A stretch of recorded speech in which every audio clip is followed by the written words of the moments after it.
안녕하세요. 기자왕 김기자 채널 김태현입니다. 오늘은 최근 여수 금오도에서 선착장 끝에 주차해둔 차가 굴러떨어진 사건이 있었습니다. 이 사건에서 운전자는 살인 혐의로 기소됐지만 1심에서는 무기징역을, 2심에서는 무죄가 선고됐습니다. 이 사건을 오늘 이야기해 보려고 하는 이유는 이 사실 인정이 어렵기 때문인지, 실제로 무죄일 수 있지만 이 사실 인정이 어렵기 때문에 범죄자를 눈앞에서 놓쳐서 이 처벌이 되지 않고 다시 사회로 풀어주게 되는 건지, 그것도 아니면 정말 억울한 혐의를 뒤집어 쓴 건지, 그 복잡한 이야기를 나누고 싶기 때문입니다. 흔히들 무죄만 선고받으면 나 무죄요 라고 떵떵거리는 경우가 많죠.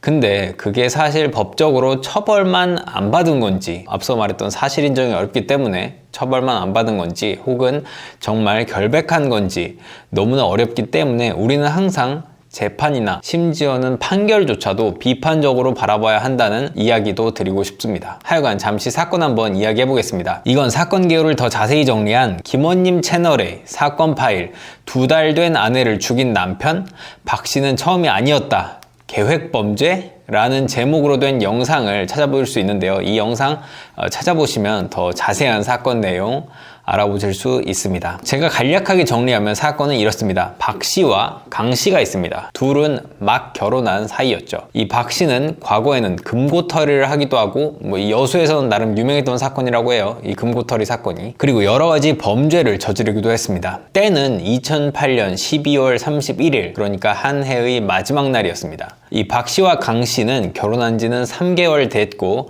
혼인신고한 지는 약 20일 된 것으로 알려졌습니다. 어쨌든 이들은 한 해의 마지막 날, 그리고 새해 첫날 해돋이를 보러 가기 위해서 여수 금오도를 찾았습니다. 이 신혼부부는 이 금오도를 12월 23일에도 방문하기도 했습니다. 금오도를 참 좋아하는 부부라고 볼 수도 있겠죠. 두 번째 방문한 금오도에서 오후 7시에 식사를 하고 오후 9시 이 부부는 문제의 선착장에 도착합니다. 이 박 씨는 선착장 경사로에 차를 가져갔습니다. 문제는 선착장에서 나오다가 발생을 했는데요. 이 선착장 경사로에서 차량을 이동하던 중에 추락 방지용 난간에 이 차량이 부딪히면서 발생했습니다. 이 부딪힌 차량 상태를 확인한다면서 운전석에서 남편은 나갔고, 이 남편이 나가자 이 차가 경사로를 그대로 굴러서 승용차는 바다로 추락한 겁니다. 차를 꺼내보니 기어는 파킹이 아닌 중립에 있었고 사이드 브레이크도 채워져 있지 않았습니다. 운전을 해보신 분들은 대부분 이렇게 말하더라고요. 만약 어딘가 부딪혀 차를 봐야 한다고 나가려고 한다면 일단 파킹에 두는 게 일반적이라고 합니다. 이 파킹에 두면은 차가 움직이지 않죠. 그런데 파킹에 안 두고 중립에 뒀는데 그 땅이 경사로라면 브레이크에서 발을 떼는 순간 차는 그대로 바로 굴러가기 시작합니다. 이 발을 브레이크에서 뗐는데 차가 앞으로 나간다면 당연히 다시 브레이크를 밟을 텐데, 그러지 않고 일어나서 나갔으니까 차는 그 순간에는 움직이지 않았다라고 볼 수 있겠죠. 이 박 씨도, 그러니까 남편도 차를 보려고 나와서 뒤쪽을 보고 있는데 굴러가기 시작했다고 주장하고 있고요. 그러니까 여기까지는 이 남편의 주장과 일반적인 상식이 매칭이 되는 거죠. 그런데 가만히 있던 차가 굴러가는 게 가능하냐? 땅바닥이라는 게 스스로 이렇게 경사를 만들어서 움직일 수도 없는데요. 당연히 남편이 차를 밀어서 빠뜨렸다는 추측이 나오기 시작합니다. 불행한 사고가 아니라 살인이구나. 그래서 살인 혐의가 나오기 시작하는 거죠. 더군다나 차량이 빠진 뒤 부인이 손 쓸 틈 없이 빠르게 사망한 이유가 뒤쪽 창문이 열려 있어 빠르게 바닷물이 들어왔기 때문인데요. 그런데 제가 이 사건이 언제 발생했다고 말씀드렸죠? 바로 12월 31일, 한 해의 마지막 날, 그러니까 한겨울이죠. 이 한겨울에 뒤쪽 창문을 7cm 정도 열고 있었다는 게 석연치 않은 부분이었죠. 만약에 뒤쪽 창문이 열려있지 않다면 일반적으로 차가 물이 그렇게 빠르게 들어오지 않는다고 해요. 이게 슬슬슬 차기 때문에 구조할 시간이 더 많았을 텐데 창문이 열려 있어서 구조할 시간이 부족했다는 얘기가 있습니다. 여기에 CCTV, 남편의 행적도 이 남편을 의심하게 만드는 요소입니다. 정말 남편이 차에서 내렸는데 차가 그대로 굴러서 부인이 빠져서 지금 사고가 난 상태다. 그렇다면 남편이 일반적으로는 어떻게 할까요? 당연히 급하게 뛰고 허겁지겁 소리를 치고 어디 구조 요청을 할 텐데, 그렇다고 보기에는 조금 여유로워 보이는 행동이 CCTV에 찍혔습니다. 남편은 휴대전화를 차에 놓고 내렸기 때문에 구조 요청을 하러 인근 가게로 가서 그 전화로 구조 요청을 했다고 하는데요. 그 가는 거리에서 보였던 남편의 행적이 조금 여유로워 보이는 건 사실인 것 같습니다.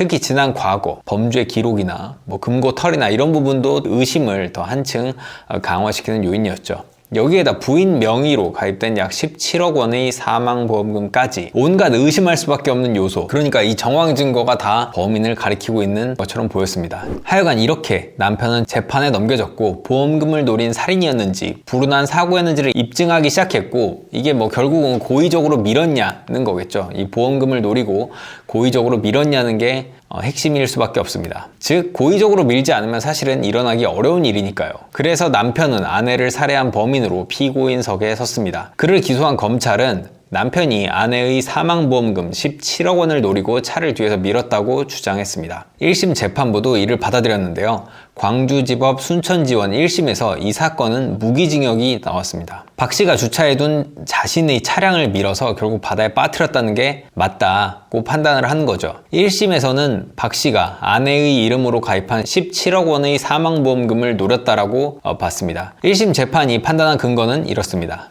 증인으로 참석한 자동차공학 전문가는 남편이 차를 밀었을 것이라고 증언을 했는데요. 근거는 이렇습니다. 앞서 제가 바닥이 움직일 수는 없다는 상식에 근거한 내용이었죠. 즉 중립 상태에서 차를 경사면에 두면 브레이크에서 발을 뗀 순간 차가 굴러가야 하는데 남편이 차에서 내려 뒷범퍼를 확인하러 갈 때까지는 차가 움직이지 않았으며 이는 차량이 평평한 곳에 주차되어 있었다고 볼 수 있습니다. 이 경우 바람이 불거나 조수석에 사람이 아무리 움직여도 차가 스스로 움직일 수는 없다는 겁니다. 남편이 뒤에서 미는 것 외에는 차량이 바다에 빠질 가능성이 없다, 0%다는 결론이 가능합니다. 그런데 지난 4월 21일 2심에서는 원심을 뒤집고 1심이 뒤집혀서 남편의 혐의인 이 살인죄에 무죄를 선고합니다. 2심은 1심과 어떻게 정반대의 판결을 내린 걸까요? 차가 갑자기 굴러가는 게 가능한 걸까요? 2심 재판에서는 차가 갑자기 굴러갈 가능성을 입증하기 위한 각종 실험과 보고서들이 동원됐다고 하는데요. 이리저리 차를 놓다 보니까 이 선착장의 어떤 면에서 한 자리에서 실제로 약간 시간 차이가 있게 차가 굴러가는 곳이 나왔다고 합니다. 즉 처음에 차가 놨을 때는 그냥 가만히 있는데 약 몇 초 정도 있다가 차가 굴러가기 시작하는 곳이 한 군데 나왔다는 거죠. 그러니까 남편이 차를 밀지 않았으면 이 사건은 없었을 것이다 라는 이 핵심 증거는 2심에서 이렇게 깨져버리게 됐습니다. 이 한 곳이 나오면서요. 1심에서는 사건 전후 남편의 수상한 행적도 유죄의 이유로 삼았는데요. 이 부분은 앞서 말한 대로 사고 일주일 전에도 이 금호도 선착장을 찾았는데 당시 남편은 선착장 주변을 사진과 영상으로 담았습니다. 1심은 이게 범행을 위한 사전 준비였다고 봤습니다. 반면 2심에서는 남편이 살인을 계획했다기엔 너무 부실하다고 했죠. 일주일 전 부부가 선착장에서 머무른 시간은 5분 밖에 되지 않았고 당시 찍은 사진과 영상도 아내를 담은 자연스러운 곳에 가깝다고 본 겁니다. 완전 범행을 위해서 가장 중요한 CCTV 존재를 남편이 미리 알아보지 않았다는 점, 남편 휴대전화나 노트북에 수상한 흔적이 나오지 않았다는 점, 그러니까 살인죄 무죄 받는 법, 완전 범죄를 위한 이런 키워드가 전혀 나오지 않았다는 점도 고려가 됐습니다. 1심에서는 사건 현장 근처 CCTV 영상에 찍힌 남편의 모습, 그 약간 여유로워 보이는 그 모습, 구조 활동을 막 뛰어들지 않고 좀 여유로워 보이는 모습도 살인죄 근거로 판단하기도 했는데요. 당시의 영상을 좀 더 자세히 말씀드리자면 처음에 남편이 느릿느릿 걷다가 인근 마을 쪽에 와서야 뛰기 시작했다는 그런 영상입니다. 더 구체적으로 얘기하면 남편은 사고 발생 뒤에 240m 떨어진 가게에 가서 신고를 하게 됐는데 이 신고를 바로 못한 이유가 핸드폰을 차에 두었기 때문이죠. 여기까지는 당연한 얘기인데 피해자는 10시 56분에 전화를 했습니다. 그 바다에 빠진 뒤에 바로 자신의 휴대전화로 이 아내는 그 안에서 구조 요청을 한 건데요. 이 240m 떨어진 가게에서 남편이 신고 전화를 한 건 11시 4분인데요. 240m를 걸어가는데 8분이 걸렸다는 겁니다. 물론 바다에서 구조 활동을 했다는 얘기도 있지만 240m 거리가 8분이라니 너무 오래 걸린 거 아니냐, 이런 얘기가 당연히 나올 수밖에 없는 거죠. 하지만 2심에서는 남편이 바다에 뛰어들어갔다가 나와서 지쳤다는 점과 사고 직후 비명소리를 들었다는 목격자 진술 등을 종합해서 CCTV 영상만으로, 그러니까 남편이 느릿느릿 걸어갔다는 이유만으로 남편이 구조 활동을 하지 않았다고 단정할 수 없다고 봤습니다. 또한 1심에서는 남편의 운전 경력이 20년이라는 점을 들어 주차 브레이크를 풀고 기어를 중립으로 해놓은 채 내린 게 고의라고 했지만 2심에서는 아무리 운전에 숙련된 사람도 급박한 상황에서는 기어를 혼동할 수 있다고 봤습니다. 사건 당시 보험 설계사로 일하던 남편은 경제적으로 넉넉치 않았습니다. 1심에서는 그가 생활고를 벗어날 수단으로 아내를 살해했다고 봤습니다. 즉, 두 사람은 2018년 9월부터 사귀어서 그해 12월 혼인신고를 했는데요. 아내는 남편의 소개로 여러 개의 보험에 들었는데 사망할 시 총 17억 원의 보험금이 지급되는 구조였습니다. 보험금의 수익자는 모두 남편이었고요. 1심은 이런 점을 토대로 남편이 아내를 만나 혼인신고를 하게 된 과정 자체가 살인을 위한 거대한 연극이라고 봤습니다. 하지만 2심에서는 보험금으로 살인죄 유죄를 묻기엔 부족하다고 판단했습니다. 앞서 언급한 차량의 고의 추락 등 핵심 유죄의 근거가 충분히 입증되지 않았기 때문인데요. 남편이 경제적으로 어렵긴 해도 소득이 꾸준히 있었기 때문에 극단적으로 살인을 저지를 만한 동기도 아니라고 2심은 봤습니다. 결국 2심 법원은 의심스러울 땐 피고인의 이익으로 라는 원칙에 충실했던 것으로 보입니다. 2심 재판부는 남편이 차에서 내릴 때 기어를 중립으로 해놓은 과실에 대한 책임만 물어서 금고 3년을 선고했습니다. 금고는 거의 징역형하고 비슷한데 노역이 없는 것만 빼고 감옥에 가는 건 똑같습니다. 다만 앞서 검찰이 A씨에게 사형을 구형했던 만큼 이 사건은 대법원까지 가게 될 것으로 보이는데요. 검찰이 얼마나 더 증거와 법리를 보강하느냐에 따라서 사건의 결론이 달라질 수도 있지 않을까요? 2심에서는 특히 무죄 추정의 번복은 신중해야 한다는 논리를 내세웠습니다. 즉 누군가를 유죄라고 단정한다면 무죄일 수밖에 없어야 한다는 거죠. 법원에서 사실 인정이란 게 이렇게 어렵습니다. 대법원이 어떤 판결을 내릴지 궁금해지는데요. 사실 제가 말씀드리고 싶은 건 이 사건을 보면서 느낀 점입니다. 형사소송법 의 기조 중 하나가 10명의 범죄자를 잡지는 못해도 1명의 억울한 피해자는 만들지 말라는 거죠. 그런데 누가 봐도 석연치 않은 사건, 의심스러운 정황, 사건이 일어난 뒤 누가 가장 큰 이익을 받았나 모든 걸 조합하고 요리 보고 저리 봐도 참 저는 판결이 이렇게 나왔는지 이해하기 어려운 점도 있습니다. 물론 당연히 무죄인 근거도 충분히 있죠. 사람마다의 판단은 다 다를 거라고 봅니다. 실제 진실은 또 완전히 다를 수도 있겠죠. 그런데